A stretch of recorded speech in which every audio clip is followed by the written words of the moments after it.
Bonjour les amis, aujourd'hui je suis accompagnée de Bouddha pour vous parler des différents mécanismes de la voix.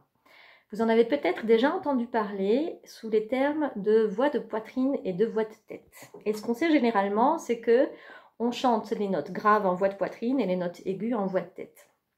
Si vous savez déjà ça, c'est super. Aujourd'hui, on va développer un petit peu. Alors déjà, ces termes-là de voix de poitrine et voix de tête, ils correspondent plutôt à une sensation de la zone qui se met à vibrer. On appelle la voix de poitrine le mécanisme lourd avec lequel on chante les sons graves, tout simplement parce que c'est plutôt dans cette zone qu'on va sentir les résonances ou les vibrations, alors que les notes aiguës ne font pas beaucoup vibrer cette zone-là et qu'on les sent plutôt aller mettre en résonance des parties plus hautes, la tête, la voix de tête. Mais on va, si on veut être vraiment précis, ne pas utiliser ces termes-là parce qu'ils ne correspondent concrètement pas à une réalité anatomique. Et on va plutôt utiliser les termes de mécanisme lourd et mécanisme léger. Alors, il faut savoir que dans les cordes vocales, au cœur des cordes vocales, la couche la plus profonde, on a des fibres musculaires. On a un petit muscle. Et ce muscle-là peut être contracté ou relâché. Et ça va changer la texture de nos cordes vocales. Si le muscle est contracté, les cordes vocales seront plus courtes et plus épaisses. Et elles seront plus appropriées, plus adaptées pour produire des sons graves. Et inversement, si le muscle est relâché, les cordes vocales seront plus longues et plus fines.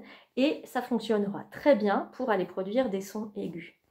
J'aime bien utiliser l'image d'une voiture avec sa boîte de vitesse. Selon la vitesse à laquelle on roule, on va être plus à l'aise en mettant la seconde, la troisième, la quatrième, la cinquième, etc. Et bien là, c'est pareil. Alors, comme avec une voiture, il y a toute une zone où on va avoir le choix entre les différents mécanismes. Comme avec votre voiture, il y a des vitesses avec lesquelles vous ne pourrez pas aller en seconde. Mais vous pourrez vous amuser à pousser la seconde.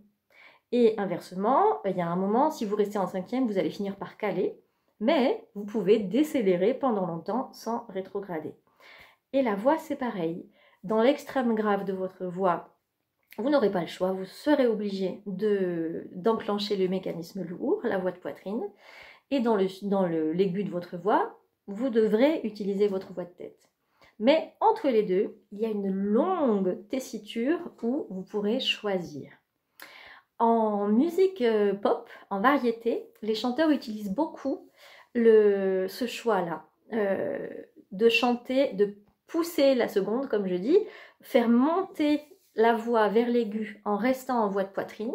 Ça a un effet très fort, artistiquement, hein, et ou bien basculer du côté de la voix de tête et aller alléger.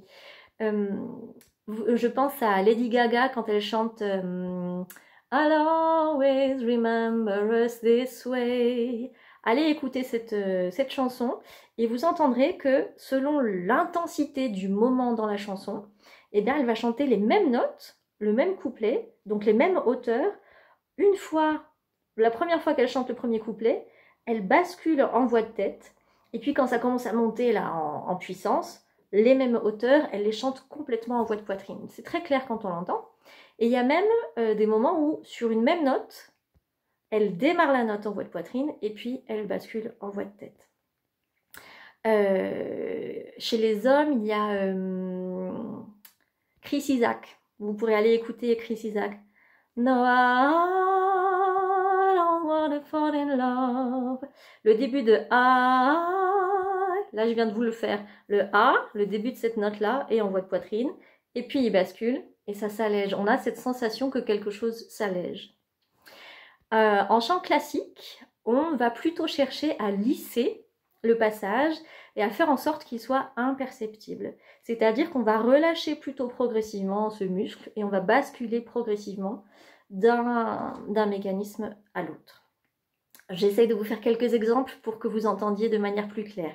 Je vais partir du grave de ma voix et je vais monter en poussant la seconde et on va voir si à un moment on entend basculer d'un coup dans la voix de tête. Ça fait ça.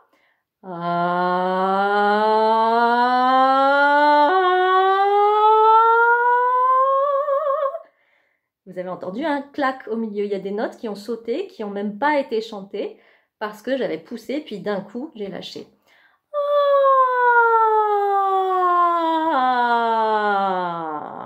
Là aussi, vous avez dû entendre un changement très clair de texture entre cette voix qui a une couleur un peu plus légère et la voix plus embrayée vers l'aigu. Maintenant, j'essaye de faire toute cette traversée sans qu'on puisse percevoir le passage.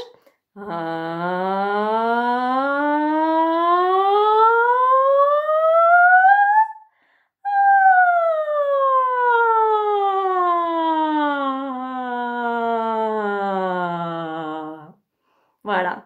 Si vous avez le Wi-Fi, vous entendez, vous savez où est-ce que je dois jouer un petit peu pour que ça ne s'entende pas trop.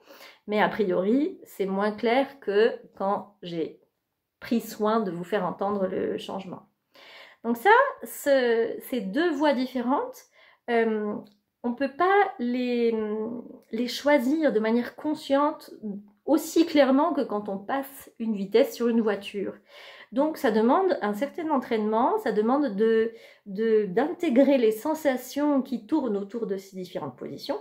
Et puis surtout, en premier lieu, ça demande d'entendre des chanteurs, de savoir reconnaître dans quel mécanismes ils sont, de chercher à percevoir les passages entre ces différents mécanismes et ensuite les entendre chez vous.